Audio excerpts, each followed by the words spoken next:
દેશભરમાં આગામી સમયમાં જનગણનાની મહત્વપૂર્ણ પ્રક્રિયા શરૂ થવા જઈ રહી છે, જે અંતર્ગત પ્રથમ તબક્કે ઘરગણતરીની કામગીરી હાથ ધરવામાં આવશે. રાજકોટ જિલ્લામાં આ પ્રક્રિયાને લઈને વહીવટીતંત્ર દ્વારા બાઉન્ડ્રી મેપિંગ સહિતની કામગીરી પૂર્ણ કરી દેવામાં આવી છે.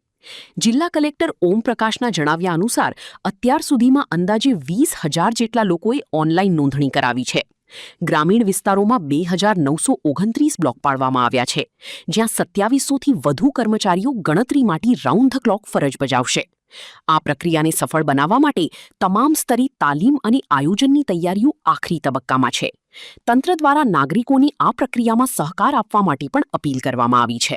આપ તમામને ખબર હશે કે સેન્સસની પ્રક્રિયા, સેન્સસ માટે ઘર ગણતરીની પ્રક્રિયા અત્યારે ચાલુ છે.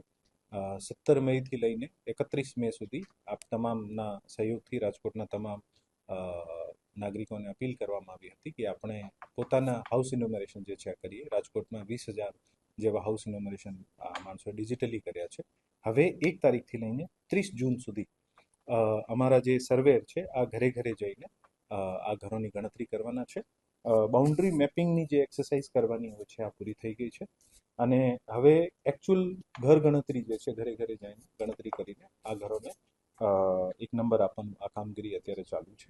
આપણા જિલ્લામાં રૂરલ વિસ્તારમાં કોર્પોરેશન સેન્સસની દ્રષ્ટિએ એક જુદો બ્લોક છે, જેથી રૂરલ વિસ્તારમાં ટોટલ 2,711 એન્યુમરેટર છે, 446 સુપરવાઇઝર છે, 2,929 બ્લોક્સમાં આપણે ડિવાઈડ કરવામાં આવ્યું છે અને અંદાજે અમારી રીતે અમે એક ગણતરી કરી છે 5,85,800 જેવા હાઉસ હોલ્ડ ટેન્ટેટિવલી અમે પ્લાન કરીએ છીએ. પછી આમાં જે પણ એકચ્યુઅલ ગણતરી કરીશું ત્યારે કેટલા નીકળશે.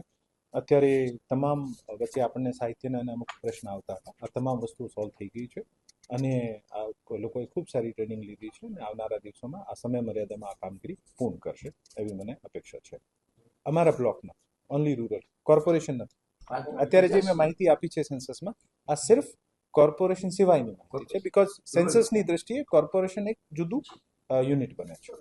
કોઈ પણ એક્સરસાઇઝ કરીએ છીએ નેશન વાઇડ થતી હોય છે ત્યારે આ નાના મોટા ટેકનિકલ ઇશ્યુઝ આવતા હોય છે જે over the period of time solve થઈ જતા હોય છે.